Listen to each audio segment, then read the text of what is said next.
ये उनके दिल से निकली हुई बात है और इसका बड़ा असर है। तो उनका इशारा इसी तरफ है। अगर उधर कोरोना काल ना होता तो शायद पीओके इंडिया में होता। जब से मोदी आए हैं और ख़ासतौर से योगी का भी बार बार कहने से आज हम कश्मीर में बहुत मजबूत हैं।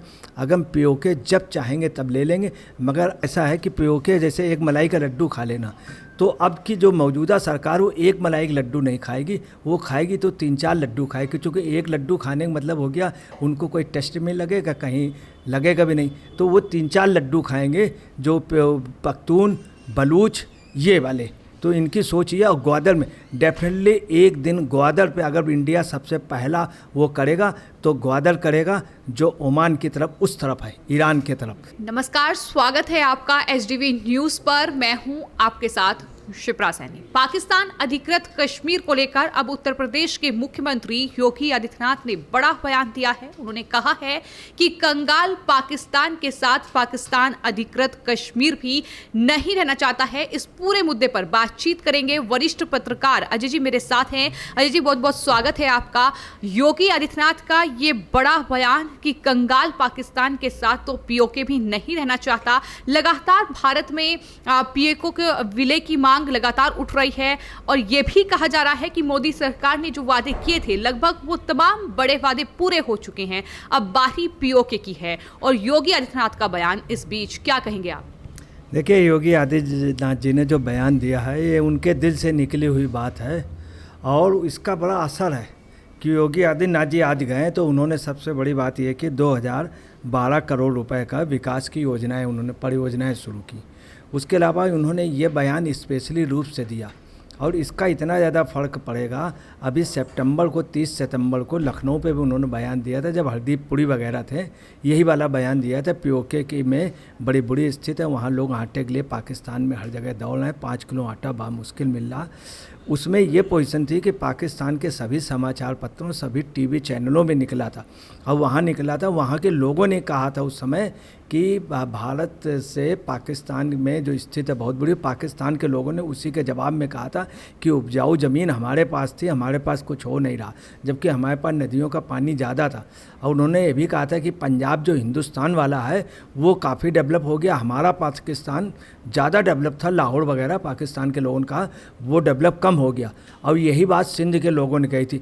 अभी कुछ दिनों पहले इमरान खान ने भी यही बात कही थी कि देखिए भारत इतना डेवलप हो गया जबकि हमारे पास संसाधन ज़्यादा थे और हम डेवलप नहीं हो पाए। तो इस समय उन्होंने फिर बयान दिया। ये उनकी देशभक्ति को झलकाता है कि वो एक कार्यक्रम में गए थे जहाँ पे उन्होंने विकास की आप बात देशभक्ति की कर रहे हैं, लेकिन यहाँ सवाल ये है कि क्या 2024 लोकसभा चुनाव से पहले एक इशारा जो है वो मुख्यमंत्री योगी आदित्यनाथ ने किया है कि अब बारी पीओके की है, पीओके को भारत में विलय हो, इसको लेकर कोशिशें लगातार सरकार की ओर से जारी हैं। क्या ये इशारा जो है मुख्यमंत्री योगी आदित्यनाथ कर रहे हैं?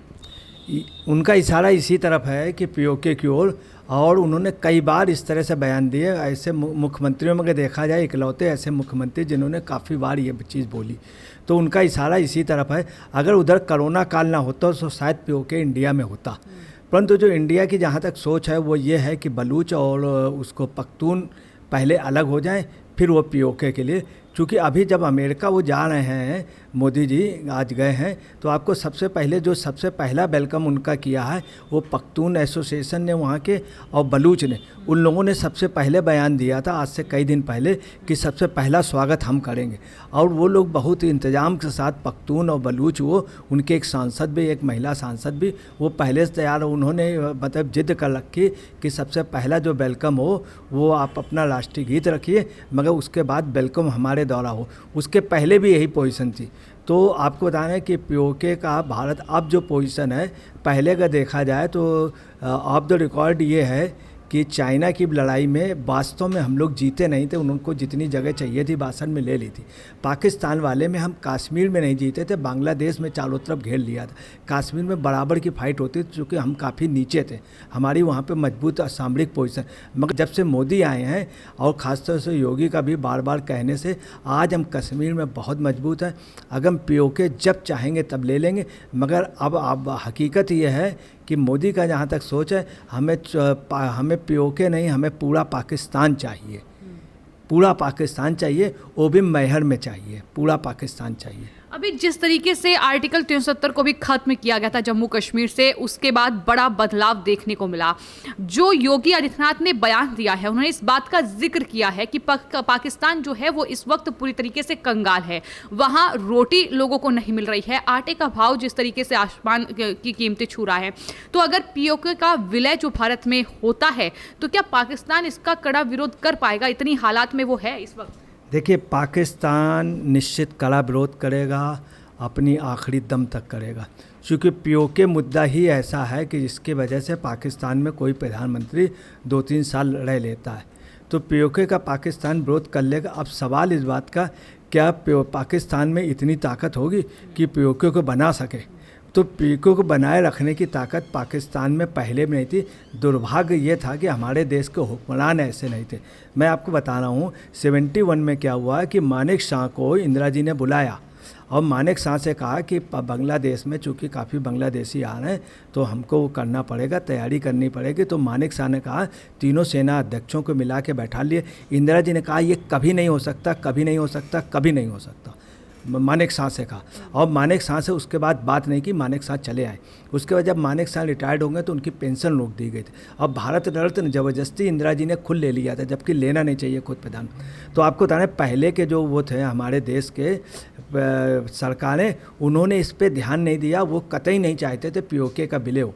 71 में हम बुरी तरीके से जीत गए थे। हम जीते थे, इंदिरा गांधी नहीं, हमारे सैनिकों ने कुर्बानी दी थी, पूरा देश लड़ा था और उसकी भावनाएं लड़ी थी।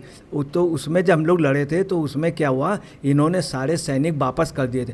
जबकि हकीकत है कई अफसर ऐसे हैं जिनका आज तक नहीं पता चला, एयरफोर्स तक के थे, कई नहीं। अगर ये उस समय चाहते हैं तो वहाँ से इससे त्रिपुरा से और नोआखाली से होते हुए बांग्लादेश की जगह ले सकते थे। वो लोग लीज में दे देते, नहीं, वो काम मोदी ने किया। मोदी ने क्या किया है, इसके पहले वास्तव में कारगिल में एक ही रोड थी जो शंकराचार्य केदारनाथ में रास्ता बना गए थे, उसमें मोटरसाइकिल साइकिल भी नहीं चढ़ा पाए थे। इसके बाद इसमें कोई शक नहीं कि मोदी गवर्नमेंट को एक चीज़ जाती है कि मोदी गवर्नमेंट ने कश्मीर में काफ़ी रोडें बनाई, उत्तराखंड में काफ़ी हाईवे बनाए और अरुणाचल प्रदेश में, नागालैंड, मिजोरम, मणिपुर में इतने हाईवे बनाए हैं कि जिसकी मतलब जितनी तारीफ़ की जाए।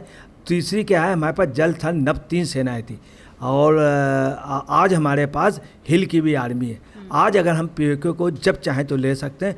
पाकिस्तान विरोध नहीं कर पाएगा और पाकिस्तान लड़ेगा ज़रूर, उसका विरोध करेगा, परंतु पाकिस्तान अपने इरादों में सफल नहीं होगा। मगर जहाँ तक मोदी जी की इसमें सोच है कि पहले पाकिस्तान इकोनॉमी से डाउन हो, उसका जो कम्युनिकेशन है वो हमारे यहाँ जो कम्युनिकेशन जो वो करे हुए है ये ख़त्म हो, इसीलिए उन्होंने नोटबंदी की थी। नोटबंदी से एक्चुअल में पाकिस्तान का नुकसान हुआ। दूसरी बात, आर्थिक मंदी जो हुई है उससे नुकसान हुआ। अपने यहाँ नुकसान नहीं हुआ, वहाँ पे न बिजली विभाग में, किसी विभाग में कुछ नहीं, हमारे सारे विभाग चल रहे हैं। हम $5 ट्रिलियन की ओर जा रहे हैं, जो रसिया को मात कर गए, जिस रसिया के हम गुलाम माने जाते थे, पिट्ठू। तो इसमें कोई शक नहीं कि जब भी चाहेंगे पीओके। अच्छा, अब रहा योगी जी के, तो योगी आदित्यनाथ, आप कश्मीर का जिक्र कर रहे हैं और योगी आदित्यनाथ ने भी कश्मीर का जिक्र किया। उन्होंने कहा कि 370 का विरोध किया जा रहा था जब हटाया गया, लेकिन आज यही 370 जब हटाई गई है तो बदलाव दिख रहा है। आतंक का खात्मा करने की ओर हम बढ़ रहे हैं, लोग एक्सेप्ट भी कर रहे हैं। और ये तमाम चीज़ें जो मुख्यमंत्री ने गिनाई हैं, ये साफ तौर पर कहीं ना कहीं आपको क्या लगता है कि इशारा कर रही हैं कि जो पाकिस्तान अधिकृत कश्मीर को लेकर भी सरकार जो है अब एक्शन मोड में है। चूंकि राम मंदिर हो, फिर चाहे वो ट्रिपल तलाक हो, ये तमाम वादे किए गए थे, पूरे हो चुके हैं और अब बारी पीओके की है। चूंकि अमित शाह के उस बयान को भी याद रखना चाहिए जो उन्होंने लोकसभा में दिया था कि पाकिस्तान अधिकृत कश्मीर भारत का हिस्सा है। देखिए, जहाँ तक हमारा सोच है, योगी आदित्यनाथ जी का आपको बताते हैं, ये लगातार इनके जो बयानात हुए हैं हमेशा योगी जी के पीओके और पाकिस्तान के उसमें रहे, क्योंकि सबसे ज़्यादा एक्टिव यही रहे और इनकी ये एक प्रकार से उत्प्रेरक हैं भारत के कि मतलब उसमें हर सूरत में। तो ये निश्चित है कि जब पीओके एक दिन होगा, मगर शायद हमारा ख्याल है पहले एक कॉमन बिल लाएंगे, उसके बाद पीओके के लिए। मगर पीओके भी इतना छोटा मुद्दा हो गया है कि जैसे समझ लीजिए कि थाली से कोई मलाई का लड्डू खा लेना। ठीक, 370 की तरह, क्योंकि किसी को अंदाजा नहीं था कि कश्मीर से इस तरीके से 370 को हटाया जाएगा, लेकिन अचानक ये फैसला इतना बड़ा। तो क्या ऐसे ही पीओके को लेकर भी कोई फैसला आने वाले वक्त में सरकार की ओर से? देखिए, ऐसा है कि पीओके जैसे एक मलाई का लड्डू खा लेना, तो अब की जो मौजूदा सरकार वो एक मलाई एक लड्डू नहीं खाएगी, वो खाएगी तो 3-4 लड्डू खाएगी, क्योंकि एक लड्डू खाने का मतलब हो गया उनको कोई टेस्ट में लगेगा, कहीं लगेगा भी नहीं, तो वो 3-4 लड्डू खाएंगे जो पख्तून बलूच ये वाले। तो इनकी सोच ये, और ग्वादर में डेफिनेटली एक दिन ग्वादर पे अगर इंडिया सबसे पहला वो करेगा तो ग्वादर करेगा, जो ओमान की तरफ उस तरफ है, ईरान की तरफ, उसमें करेगा। उसके बाद पीओके, उसके बाद पख्तून और बलूच। और परंतु इधर क्या हुआ, कोरोना हो गया। इधर भारत में ऐसी कई अंदरूनी समस्याएं नहीं जिससे सरकार जूझती रही। अगर भारत की अंदरूनी समस्याएं ना होती तो निश्चित तौर पर भारत में पीओके मिल चुका होता, मगर पीओके ये इसलिए नहीं मिला रहे हैं कि पीओके के अलावा इन्हें थोड़ा सा मतलब एक बहुत छोटा सा नाश्ता करने का नहीं कि जो ऊँट के मुंह में जीरा हो, ये एक्चुअली में अगर खाएंगे प्रसाद तो अच्छा खाएंगे, एक लड्डू की जगह 4 लड्डू खाना पसंद। तो इस पूरे मामले पर अजय जी ने हमारे साथ राय साझा की है कि किस तरीके से सरकार जो है एक एक कदम आगे बढ़ा रही है और एक बड़ी तैयारी जो है सरकार की है पाकिस्तान अधिकृत कश्मीर को लेकर। लेकिन गौर जो है वो उत्तर प्रदेश के मुख्यमंत्री योगी आदित्यनाथ के बयान की टाइमिंग पर भी करना होगा। चुनाव करीब है, लगभग तमाम वादे पूरे हो चुके हैं। पीओके जैसा वादा अभी अधूरा है, तो यूसीसी अधूरा है और उनको लेकर लगातार चर्चाएं चल रही हैं। तो क्या कोई बड़ी तैयारी पीओके को लेकर सरकार कर रही है, यही बड़ा सवाल है। फिलहाल आपकी इस पूरे मामले पर क्या कुछ राय है, हमें कमेंट बॉक्स में जरूर लिखें और चैनल को सब्सक्राइब करें। धन्यवाद।